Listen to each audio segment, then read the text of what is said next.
Hi, my name is Hermann Gier and I'd like to give you a quick run-through through our new Crimson 3. This is the third generation of the Crimson interface, a USB interface with 6 recording channels in and output, and microphone preamplifiers, discrete microphone preamplifiers, which you usually only find in boutique designs. It's got instrumental amplifiers, 2 of them, so you can easily put your bass guitar or your guitar into it and play with it, rehearse with it. This interface is a standalone interface, so it doesn't require a computer to be connected to it. That makes it very handy for the everyday work. It also features 2 headphone amplifiers. You have 2 monitors that you can connect to it. And a very, very slick monitor mix feature, which is this control over here. And that allows you to either listen to the instrument that you play, or the microphone when you're singing, and your playback. And it's just one knob to dial how much of each you want to listen to. That's very easy. The design of the Crimson was always well acclaimed because it didn't need any software. So you don't fiddle around with the mouse to control it. The features that people were actually really looking for, and this is now going into Crimson 3, is a dedicated talkback microphone and a phonetic matrix.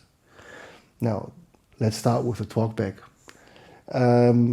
On the Crimson 1 and Crimson 2, we suggested to use either the inbuilt microphone, a preamplifier, or an external preamplifier to be fed in to be your command microphone or the talk microphone. But this was something where users say, that's not really handy.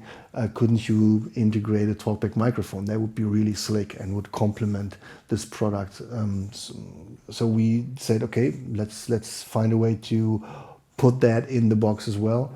And this is now down here. That's the hole for the microphone.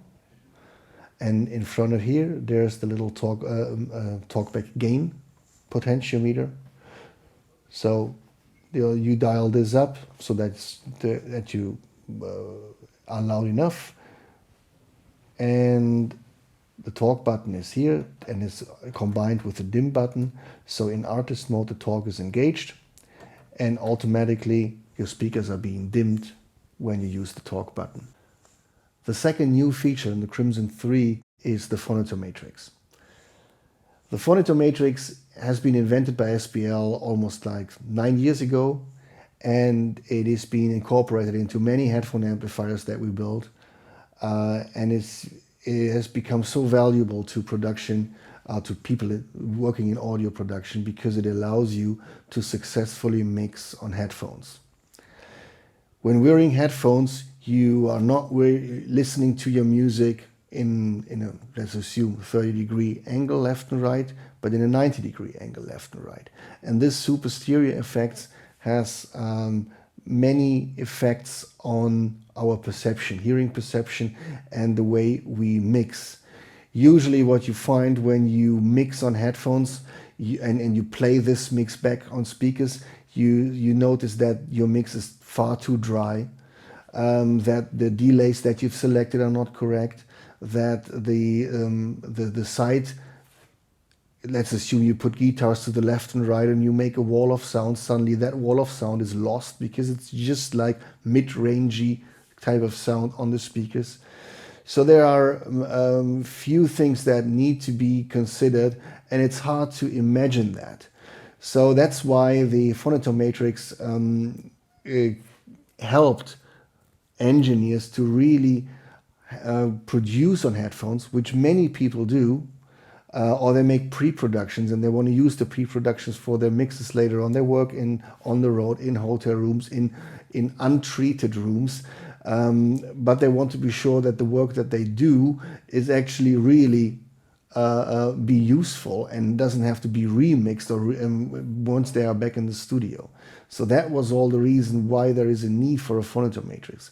Meanwhile, there are many mixers using it, but also mastering engineers are using it.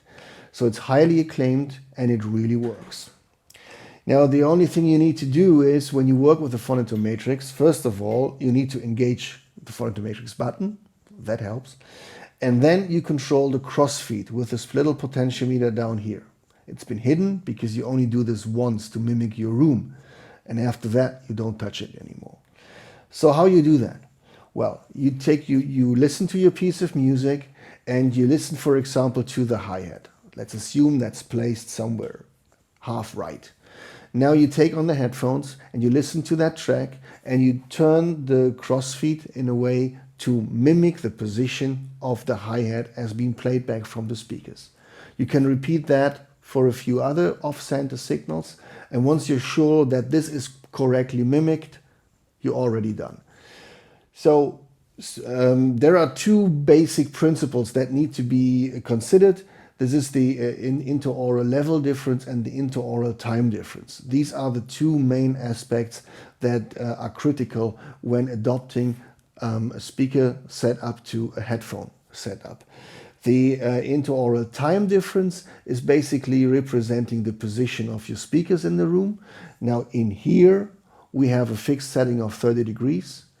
In other Phonitor products that we have, there is a selection of other angles for speaker setups. But as most people use the 30-degree standard setup, we've chosen to use this for the Crimson 3.